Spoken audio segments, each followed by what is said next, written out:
有時啲網友會問咧，如果真係抽唔到時間去健身室，仲可唔可以減肥咧？咁我答案係可以嘅。今日就會介紹3個動作，分別訓練上身、下身同埋腹肌，等你屋企咧都可以做到健身訓練。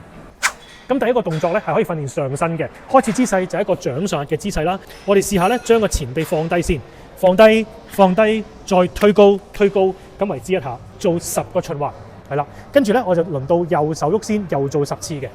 兩邊做晒10下啦，咁就為之一組啦。第二個動作係可以訓練到腹肌同埋大腿肌肉嘅。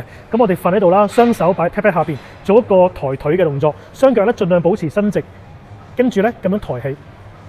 咁抬起嘅時候咧，條腰要保持黐實地面嘅。做嘅時候，大腿同埋腹肌應該係有用力嘅感覺。咁舉起嘅時候呼氣嘅。咁試下一次過做15次啦，做完15次就為之一組啦。我知道有啲網友咧係有膝頭哥痛問題啦，就未必做到深蹲嘅，所以咧我就試下做一個 wall squat 啦。wall squat 嘅難度就會低啲。我哋試下咧挨住埲牆，跟住屈曲雙腳大概去到90度啦。